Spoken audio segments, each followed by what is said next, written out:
sa ganung konteksto, no, makikita natin napakadaming waste. No, tama, marami siyang produktong nagagawa, pero napakarami ding waste, byproduct na nagagawa yung mga industriya na to. Ngayon, Engineer Robert, kasi recently nung nilabas natin yung ating multi-purpose eco-macerator, ano, sobrang dami as nakikita ko or humahawak ng ating Facebook page. Sobrang dami talagang nagtatanong.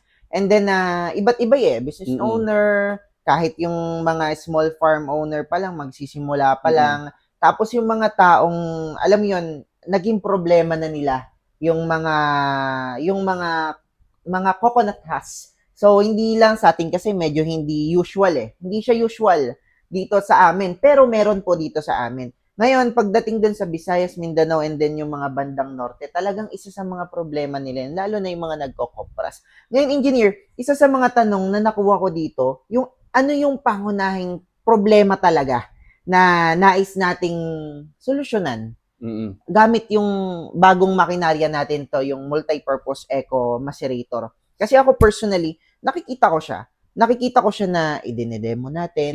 I know that's the specification, pero behind that specification, ano ba talaga yung pinaka main problem na gusto nating masolusyonan gamit yung machine na ito? Sige. So, dito kasi sa multi-purpose eco macerator natin, no, bago pa siya sinimulan, napakalaki talaga nung problema ng coconut industry, ng farm waste ng Pilipinas, no? Well, number one talaga si coconut industry. Isa talaga yan sa leading industry sa Pilipinas. Napakalaking porsyento ng mga farmers, ng mga Filipino ang nakaasa sa coconut industry. At napakadami niyang nag-generate na products. No? Kung gagamitin natin yung mga pang-araw-araw na ginagamit natin, mga pagkain, mga cleaning products, karamihan yan is nade-derive sa mga coconut oil. Diba? Sa palengke, pumunta ka, meron ka mabibili ng mga gata, may mabibili kang buko. At yung kopra, yung waste, yung sapal ng kopra, ginagawa din yan or ginagamit din yan sa mga feed mill, sa mga pagawaan ng mga feeds, no, yung mga malalaking pagawaan ng feeds. So, napakalaki talaga nung industriya ng coconut. No? So, coconut pala yung pinag-uusapan natin dito. Iba pa yung industriya ng mga high value crops, ng mga nagugulay, at ng mga nag-organic farming, o in general ng agricultural industry dito sa Pilipinas. Ngayon, sa ganung konteksto, no, makikita natin napakadaming waste. No, tama, marami siyang produktong nagagawa, pero napakarami ding waste, byproduct na nagagawa yung mga industriya na to. At nakita natin, meron na tayong machine before. No, meron tayong multi-purpose shredder at meron tayong coconut husk decorticator. So, malaki na din yung na-resolve natin sa problema ng bio-waste, sa problema ng mga nabubulok na basura na to.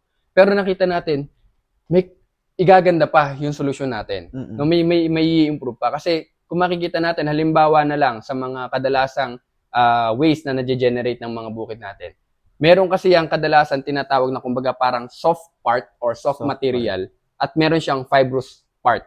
Halimbawa, tingnan na lang natin mga gulay, di ba? Kapag tingnan mo yung gulay, meron niyang soft part, yung malambot, ibig sabihin, madaling gilingin. Okay?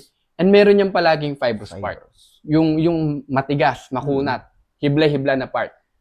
Kitang-kita to syempre sa mga nyog. Diba yung nyog natin, makikita natin, meron tayong coco pit, meron tayong coco fiber. So yung pit, yun yung soft part, then yung fiber natin, yung coco fiber, yun yung fibrous part.